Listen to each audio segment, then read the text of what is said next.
Hi, I'm Jack Slack. And this is Mousasi Was Never Good.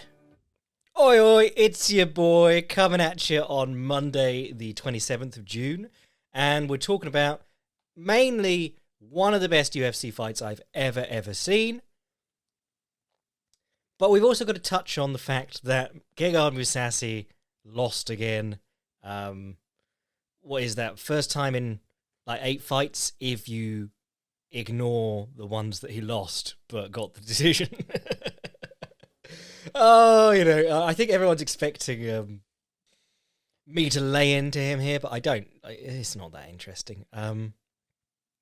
It's just weird watching people the same people 3 months ago when he fought Mr. Van Zandt and said he was the best middleweight in the world, were going, well, he is the best middleweight in the world, are now going, whoa, he's 36 years old. He's past his best. And this is the standard with any Mousasi fight. There's always been some kind of fucking excuse. Oh, he was still green. Oh, he's past his prime. Oh, that guy was on drugs. Oh, he wasn't motivated. Not motivated is my favourite one, because he always seems to be not motivated against the strong wrestlers. And with his career of being easily thrown to his back over and over again by people like Jacare, Lovato, King Mo, Weidman, you'd think he'd be motivated by the strong wrestler to prove that he can wrestle now. No, it just so happens that every time he's booked to fight a strong wrestler, that's when his motivation dips. They can't even do he was 10 times the size of Mousasi this time because Eblen was clearly smaller than him. I will say it took me longer than it should have to remember Johnny Eblen's name, which I just failed to do then. But I've been calling him Jimmy Bedlam, Jimothy Pedlam, Jaunty Plimbum, whatever I want for the last week or so, having never seen any of his fights. But he did an awesome job, I thought. He did a really good job. And you can watch it back, and I highly recommend you do watch it back, because Mousasi's thing has always been his great jab and a nice single leg from time to time, maybe some nice cage work, but mainly the great jab. He doesn't really have a whole lot else. He applies the great jab until he can easily sneak in the right hand. He doesn't have really other weapons that he can use off the bat. So a lot of the time he's just plodding after people around the ring trying to jab him. If you watch that John Salter fight, he's just following him around the ring until Salter's tired. He also just leaves his head out there a lot to get hit. If you watch his fight with Mr. Van Zandt even, the fight with Lima's a great example because he keeps jabbing in and then just being there for the return. But the fight with Mr. Van Zandt, there's punches just whizzing by his head. He hasn't moved his head. He hasn't noticed them. It's just courting disaster. But he does have an all-time great chin, possibly. But anyway, what I'm saying was he applies the jab, he plods along jabbing people, and then he gets the right hand in afterwards, and that's when he hurts people. But in this fight, he couldn't apply his right hand or his right leg. Anytime he threw a kick, anytime he squared to throw his right hand, Eblen took him down. And they were good takedowns too. Really get the hips, hoist him into the air, sling him to the mat. Couldn't do an awful lot from the top. Mousasi's butterfly guard is very, very good, and he's been working on his wall walk quite a lot. But what it meant was that Gegard Mousasi was reduced to just the jab and just a poking front kick with his lead leg or a step up inside low kick. And Eblen was meeting him with that every time. He was jabbing with him. It doesn't matter if Mousasi's got the best jab in the middleweight division and Eblen doesn't. If you jab with him every time that he jabs, and you both land half of them, you're working at a pretty much even rate. And Eblen was able to swing his rear hand and open up and throw kicks and things like that. Because if Mousasi ever came back with kicks or right hands of his own, he'd duck in and take him down. So I thought when compared to a lot of the guys because John Salter and Mr. Van Zandt are decent grapplers, decent wrestlers, I thought what made the difference for Eblen was willingness to strike and level changing at the right time on Mousasi when he's squaring up to punch. And then it all just sort of snowballs from there because you've established that if he squares up to punch, you're going to take him down. And if he's not squaring up to punch and he's just throwing jabs, you're going to throw power punches back as well as jabbing and front kicking and shit like that. So he did decently in a point fight with Gegard Mousasi and then just snuck in big blows on the end, and any time that Mousasi came back, he took him down. There was no sort of dispute about this. It was 50-45 across the board. Even Mousasi didn't have excuses about steroids or anything as far as I saw. Really, it was just actually a very impressive performance from Johnny Eldon. He went from Johnny Eblen to the Eblen Lord. That's what he did. Yeah, so not too much to dunk on Mousasi for. He'll win some fights again after this, I'm sure. But he'd already lost to Shlemenko and, a 40-year-old Machida, 50-year-old Machida. Anyone who 3, 6, 12 months ago was telling you this guy could beat Izzy and Whittaker, they were silly. Because it always was the case. Like, what's he going to do? What's he got that Israel Adesanya hasn't seen? He's got an okay single leg and a great jab. And now Whittaker did great work with his great jab, but he had other shit going on. If all Gegard Mousasi's got is plodding up to you and throwing the jab. But if you're here, you knew better. So what else happened? I mean, not a lot else happened on that card, but there was a very funny moment with, what's his name? Sabatini. He talks like Joe Pesci in Goodfellas and fights like John Fitch. It's really fucking boring. It's the duality of man, his fights versus his interviews. But he beat his lad by holding him down. And the fights in the tournament are 5-rounders, which I was like, yes, awesome. Applauding that decision. What all fights between top contenders should be 5 rounds. And then this was just 5 rounds of awful. But then they got Rufan, what's his name? Rufian? Stotts, we'll call him Stotts. They got Stotts in the cage afterwards, and they had a little shoving match. And then Big John goes, Rufian, what did you think? He just goes, you absolutely fucking suck. That was so boring. And the crowd went mental. It was the best moment in Bellator history for me until the main event. But Lucas Brennan got a win, which was nice. He's a really good grappler. His dad, Chris Brennan, was the West Side Strangler.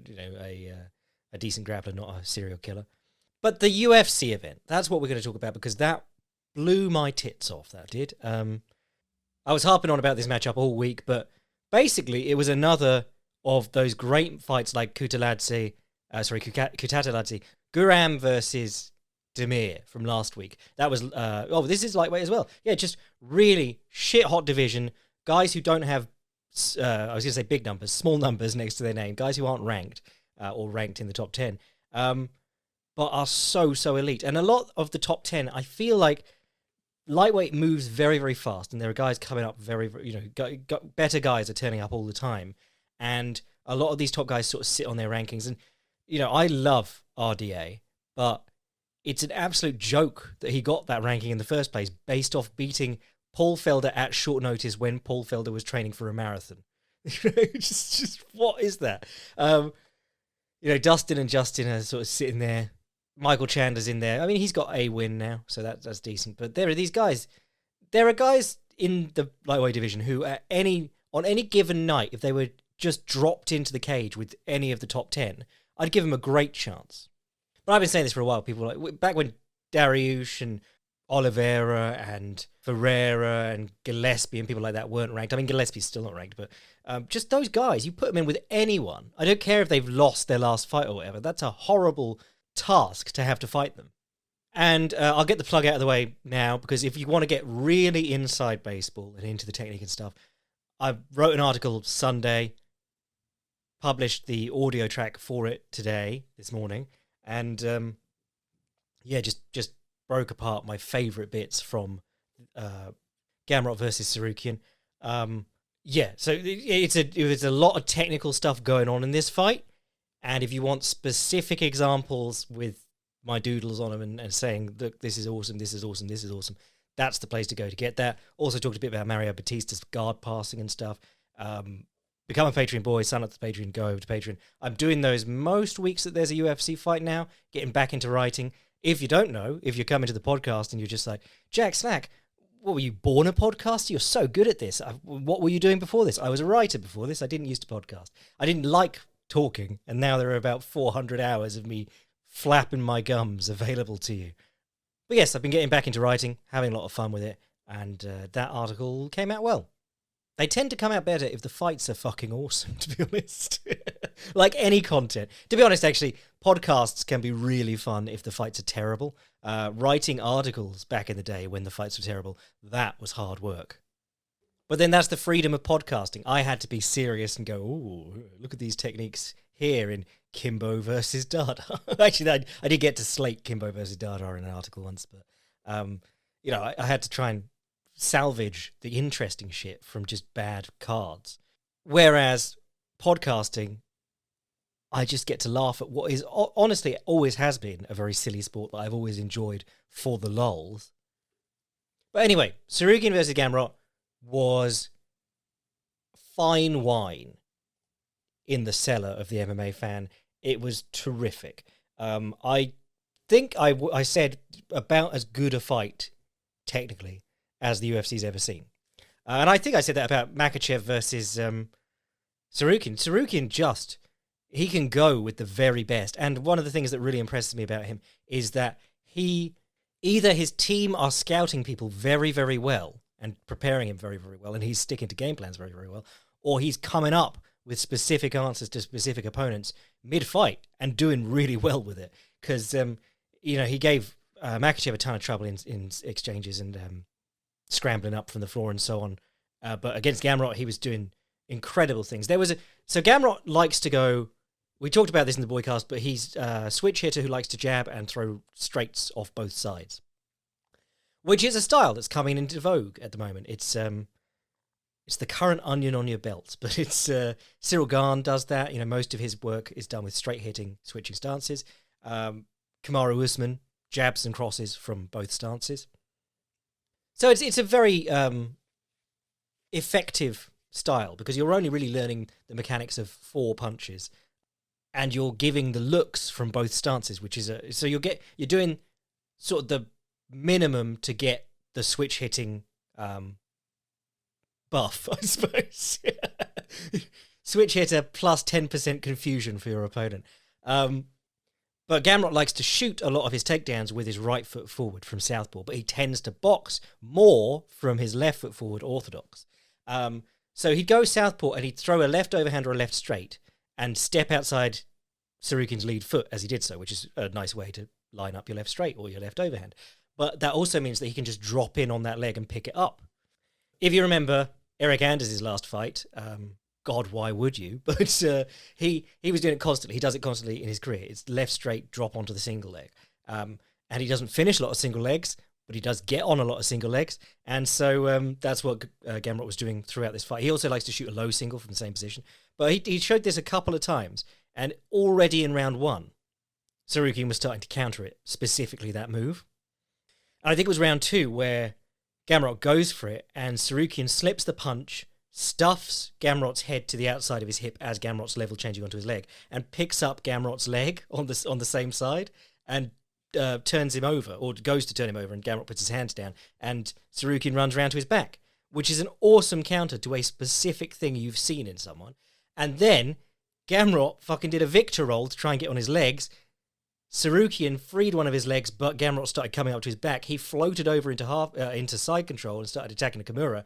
Just an insane amount of stuff happening in every single grappling exchange in this fight. The Victor roll was an especially cool thing that I wrote a lot about in the article, but a Victor roll is... Well, you know that rolling is a great way to create scrambles. Anyway, the Granby roll, the Peterson roll, there are lots of different sort of ways to roll, depending on which shoulder you're looking over, whether you've got something or you're just rolling freely. Granbys are also great if you come up to your feet or if you fake coming up to your feet and then you just jump through. If you watch college wrestling, some of these guys are just doing a front flip, basically. They start getting up to their feet and then they just throw themselves through the air. Tony Ferguson obviously had a lot of success rolling. But a Victor roll is specifically rolling with your legs wide and looking through to try and grab one of their legs and pull it in between your legs. So it's rolling into a knee bar.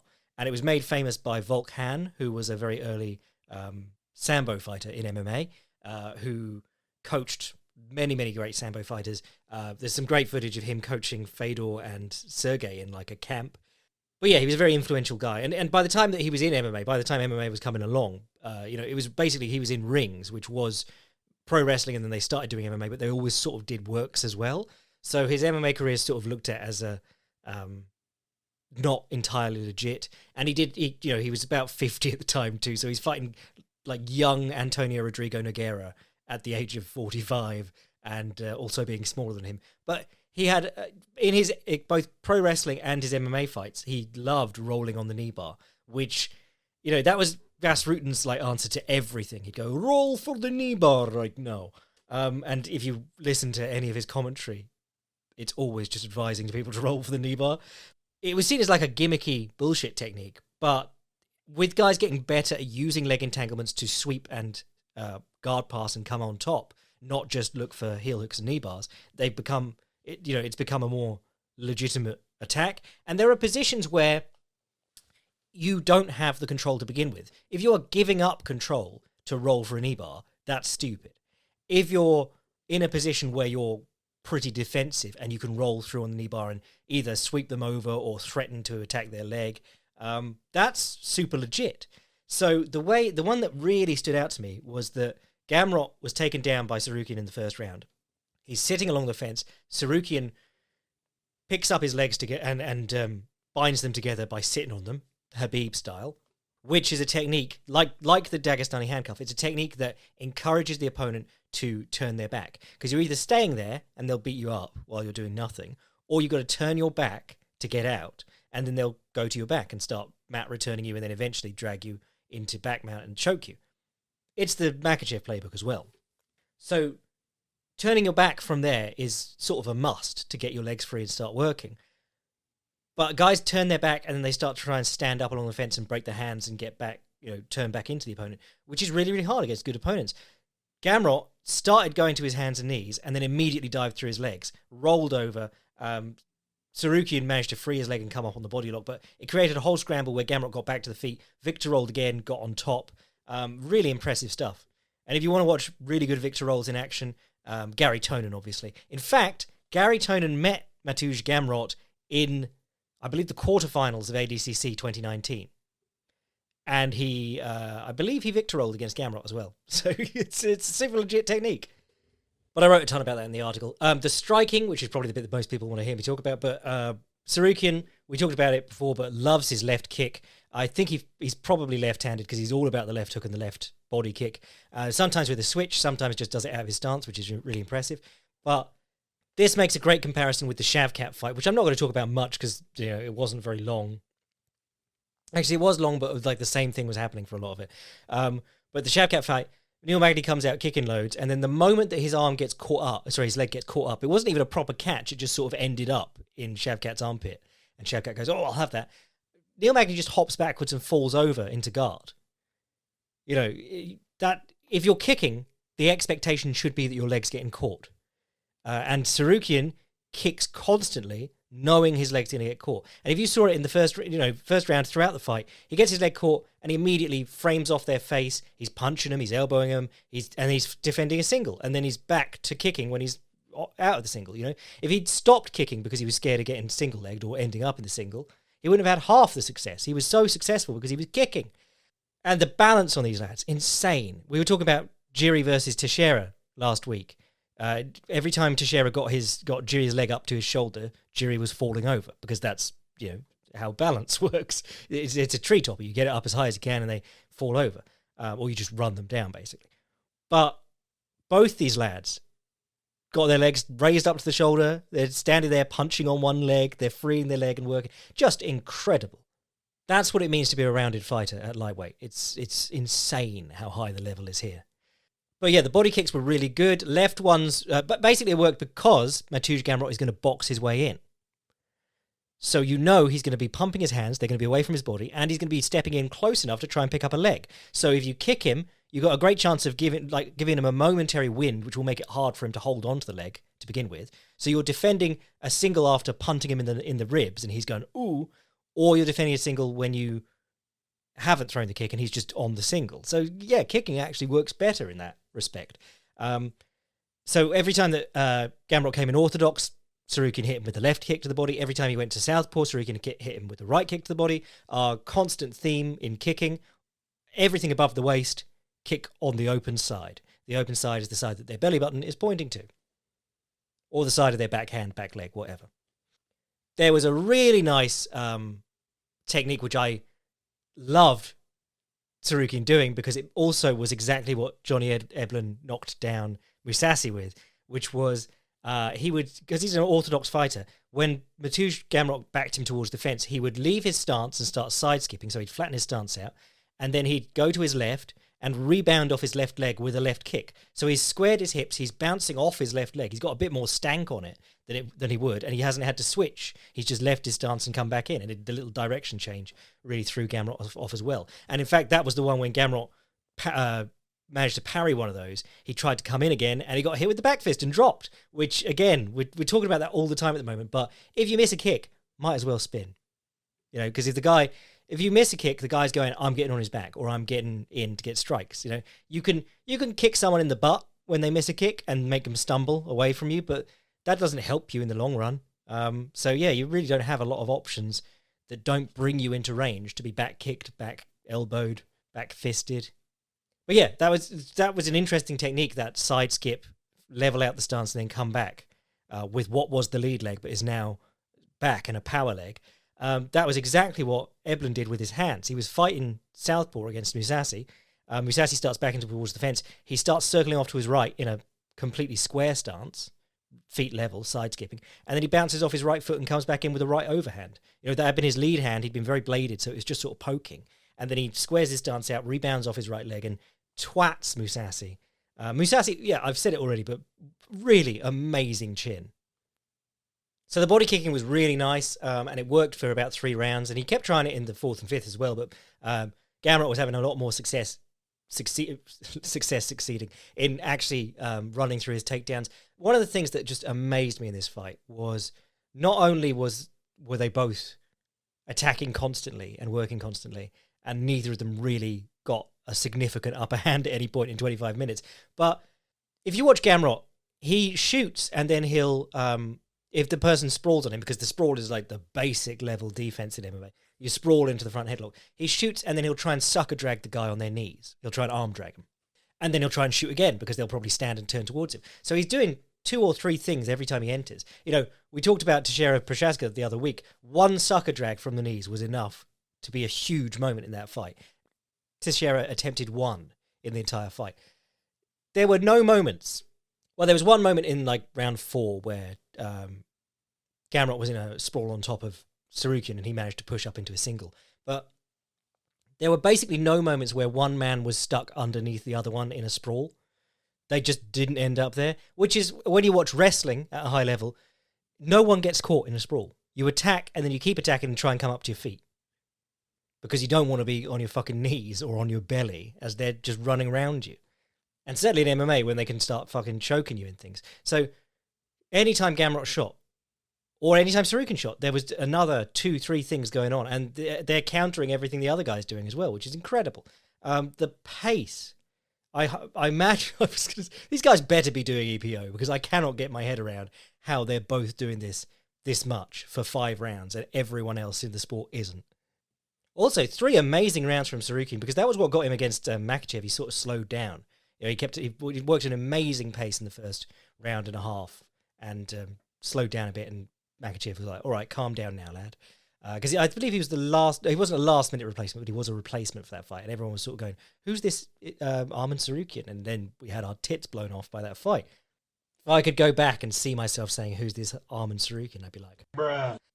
But yeah, 3 rounds, amazing cardio in this one. Slowed down a bit in the 4th and 5th, and that gave Gamrot a chance to actually hit those takedowns. The one that when he shot in and went straight to his back, that was incredible. There was a fucking police arm lock, hammer lock in this fight because Gamrot was trying to get on. He had him broken down in a turtle. He's on the back body lock on the knees, and Tsarukyan's posting his hands, and Gamrot pulls it out, chops him down, puts his arm up his back, starts trying to crank it like Shinya Aoki. Tsarukyan frees his arm, puts it further away, so Gamrot just jumps into that space between his elbow and knee and takes his back. It was a really gorgeous technique. You don't see enough hammerlocks. Ryan Bader did one to Little Nog, I believe. But yeah, it's something that works well in wrestling. Not as a submission hold. You have to hold it like 90-degree bend in the arm because there's a rule about dangerous techniques. So if you have to like use it as a hold to start pinning someone, you just trap their arm behind their back. But in MMA, you can crank it up there, try and ruin their shoulder.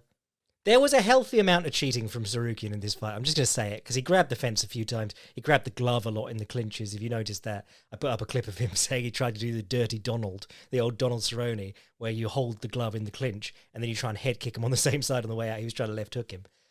Actually, the lack of success he had with his left hook in this fight was quite surprising to me, because it's always been a good weapon for him. He just smoked Giagos with it. He was throwing it every time that Gamrot stepped in, but Gamrot was doing a pretty good job of just not getting hit with his left hook. And also, he's a little bit shorter. Regarding the decision, was it a robbery? I don't think it was a robbery. I thought the Tsarukyan probably won. A lot of people are upset that the fourth round was given to... Was it the fourth round with the knockdown that was given to Gamrot by a couple of the judges? It's fights like this that piss you off, that one guy...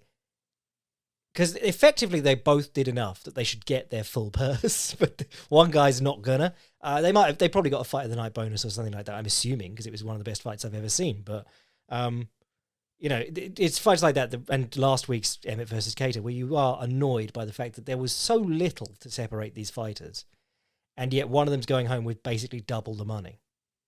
Now, granted, I want people fighting to win, but I don't think it needs to be a 50-50 split, on the show win. Anyway, so if you want detailed breakdown of that, read my fucking article. What else was good on this card? Well, I mean, I mentioned it already, but Shavkat Rakhmonov bodied Neil Magny. Yeah, easier than I thought it would be. I don't know because last week we were talking about how Magny has been slipping. His fight with Max Griffin wasn't very convincing, and he's been slipping for a while, but what I always liked about Magny was his ability to come on late and survive things early. So that's an interesting test if he can get into the later round, into the third round with Shavkat Rakhmonov. We get to know something about Rakhmonov that we don't know. But it wasn't that case. Magny gave up the first round by throwing kicks and then falling over himself. But he ended up on the bottom, and basically his work from the bottom, I'm watching it and going, fuck me, Shavkat Rakhmonov must be heavy. Because Neil Magny managed to pull him into the 50-50. He's getting into positions where you should be able to sort of start off balancing people. And Rakhmonov's like, no. Just being a stone golem. And then, it might have been the second round, but Magny got in on a half guard, sometimes called a knee crank, or the Lucas Leitch guard, or I think they call it a lower leg shift, the Danaher lads. But when you see someone get underhooks... They'll have an underhook around the body, an underhook on the far leg, and they'll have the opponent's leg sort of up behind them, so they're cranking it outwards. And he was starting to work towards that, and that looked like a position where he could come up into Shavkat or turn away from Shavkat. And Shavkat was just there going, no, not having it, and dropping punches on him the whole time. So, yeah, it looked absolutely not just massive, but incredibly stable in his base, Shavkat. And then he grabbed the guillotine from that underhook. So, yeah, very impressed. Just excited that he's about, to be honest, because with him and Khamzat and someone was saying Ian Gary. I was saying, God, the welterweight division looks shit, especially because Rakhmonov was calling out Jorge Masvidal, who doesn't want to fight, Nate Diaz, who is not a welterweight and not a fighter anymore, and some other person who shouldn't be in consideration. Oh, Wonderboy, who's also lost a step. But I was just going, God, this division's terrible. I'm so glad we got Rakhmonov and Khamzat now. So I was just going, hold on, we got Ian Gary. Ian Gary's fighting this weekend against just some guy. Like Gegard Mousasi is no longer regional champion, he's just regional guy. I skipped the heavyweight fight between Alan Badeau and Josh Parisian because, why would I watch it? Thiago Moises! I joked about him being the human highlight reel because his fights are so boring and unconvincing. But he actually did just manhandle Christos Giagos, who in his own right isn't that amazing. But, they've got contracts and they need fights. So they set this up. And, Moises, what I really liked in this one was the little off balance he used to jump on his back, where he had a back body lock on Giagos, and Giagos was feet spread, bent over, your dad's position. Bruh. And Thiago Moises just hit a little inside trip on one of his legs that made Giagos sort of balance himself. And then he jumped on the back. It was really nice. I remember there being other good stuff on this. Oh, yeah, no. Okay, so Umar Nurmagomedov, I was quite impressed by him against Nate Maness. Nate Maness, survived, which was hard because he was getting elbowed in the head quite a lot. But, really interesting. Nurmagomedov, the sort of smothering top half you expect from a Nurmagomedov, a Abdul Manap student. Heavy with the underhook, always looking for the underhook, laying on dudes with the underhook, and that's both from side control and half guard. using that underhook from side control and then just trying to smash one hand down between your legs to use the mounted crucifix. But one thing that I really liked was he got side control and he was up very close and tight. His knees were in very tight. Where if you watch Islam and Habib, they tend to like sort of more sprawled out, heavy weight down on you side control. Umar was using sort of a knees in, closing off the space, but not really putting weight through him side control. And then he sat up, so almost like kneeling up from side control, and dropped some elbows on Nate Maness's head. You don't see people posture up from side control very often because the guy will swim in the underhook and turn into you or bring his legs in. Whenever we're talking about posturing up to strike on the ground, you're always talking about either a guard position or mount. It's very rare that people want to be posturing up from side control. But he did really interesting work with it. So he postured up, and I thought of it because Sakuraba did this with punches to set up a same side armbar from time to time, and Rory McDonald did it to Paul Daly, I think, to make him turn away. But Nurmagomedov sat up, elbowed him in the head, and he was holding his far wrist so that when the guy turned away, he could slow him down and start trying to get towards his back and either mat return him back to flat, not mat return, but turn him back to flat, or start climbing on his back.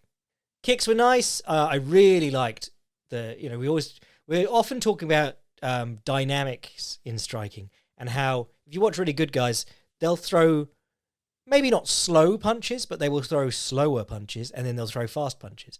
Not everything's coming at 100% intensity all the time. Some people fight like that, but you watch really savvy boxers and they will fight. They will vary the dynamics and tempo of their strikes. And Nurmagomedov lifted his leg up in sort of a slow way to about knee level with hip height, and then he went fast into a front kick to the face. The dynamic change in that technique was so slick, and you heard the commentators freak out about it. Perhaps they couldn't put words to it at the time, but that's what was so impressive. It started at one speed, and you, as an observer outside, were tricked in exactly the same way that Maness was. You went, oh, that landed much quicker than it should have. So didn't get the finish, but did dominate basically every second of that fight. There was some other cool stuff in that fight. I might have to I'll revisit and maybe write about it or something. To be honest, I'd like to look at Umar Nurmagomedov's career and do something about that. And he's 15-0 now, and I'm sure he'll be banging on the door of the rankings soon.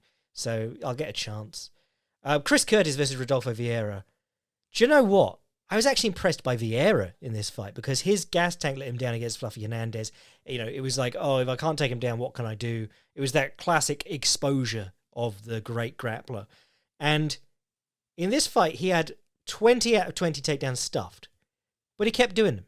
And they weren't bad. They weren't bad shots. He was often getting in on Curtis's hips, and Curtis would still sprawl brilliantly. He was often shooting and then pulling into half guard with the underhook like Damian Maia used to do. And if you watched Curtis do that, he kept the overhook and he grabbed Rodolfo's bottom wrist, the one that would be pushing his leg into half guard, and he's like posting his head and jumping with his knees over Vieira's outstretched leg. Really incredible stuff. So he must have known it was coming. But Curtis's takedown defense in this one, unbelievable. But Vieira's conditioning to go through this one, unbelievable. And he was throwing his strikes and he was landing his strikes. It was the difference for a lot of it was, well, one, he was failing takedowns, which will tire you out, but also he was throwing punches to Curtis's head because Curtis wants you to throw punches at his head in order to land counters, and Curtis was throwing punches to the body, and that will really take it out of you. Curtis's boxing, we're going to have to talk about this more at length at some point, but a lot of it is to do with, he stands quite side on as a southpaw, and he likes to take his head off to his left towards his rear leg.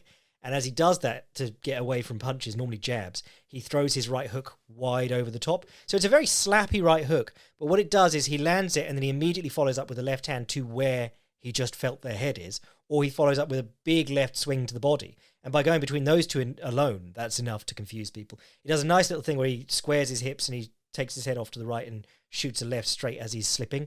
And then he'll do that and then come to the body afterwards with the same hand. He's got some really slick little moves. And then, of course, the right uppercut, which is another southpaw favourite. He finds that if guys start ducking down and trying to slip his left straight. So, it's only 5 or 6 things, but he goes back and forward between them so nicely and just minces up the body and head.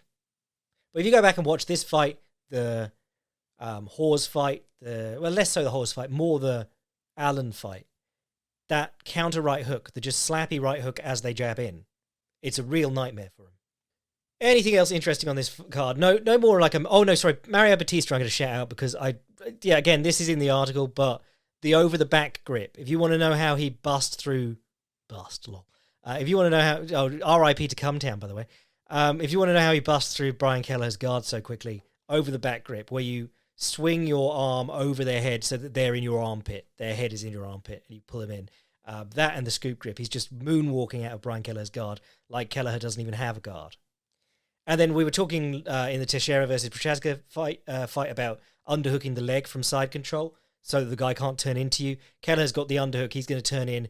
Batista's lifting his leg up so he can't. And then Batista knows he's turning in, so he just drops the leg and swings his leg over to mount as Kelleher turns into him. Really beautiful use of timing.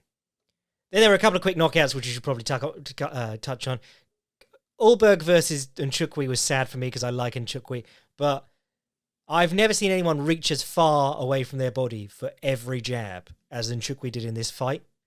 And if you watch the punch that knocks him out, is just a slapping left hook that comes around the side because Nchukwi is reaching way out in front of him expecting a jab.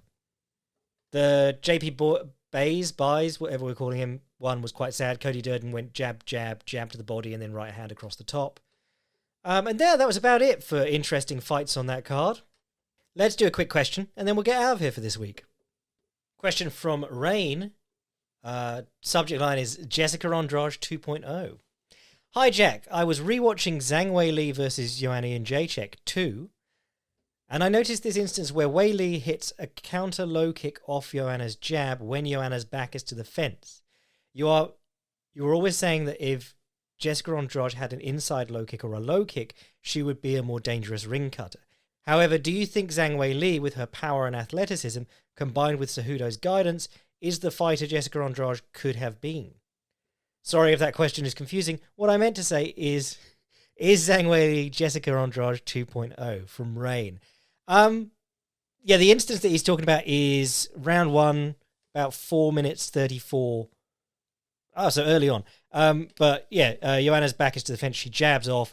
Weili slips inside it and throws the right low kick as Joanna's leg is coming forward, buckles the knee in.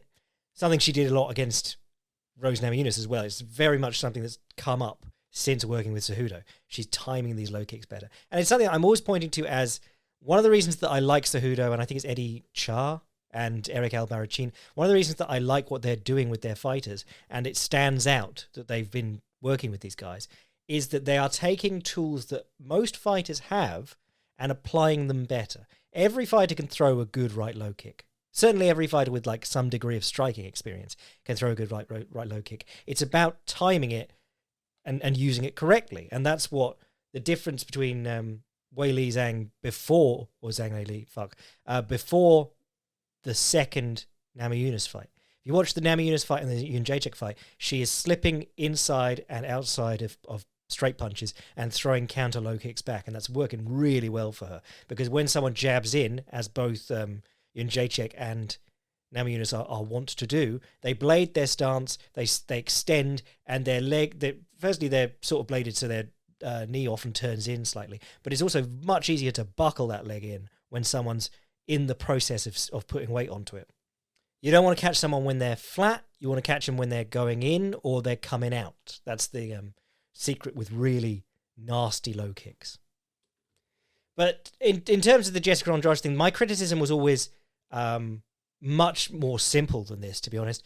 Jessica Andrade chases people around the ring with nothing to stop them from strafing, from moving side to side, where the thing that I was always asking for was the inside low kick, because she's got a great overhand, she's got a great left hook, but then they're very, very short. She's a short fighter, giving up reach and height to all her opponents. Joanna Jędrzejczyk circled to her to Andrade's left for the entire fight and got hit with like 2 good left hooks. If she had a step-up low kick with her left leg, she would be able to catch...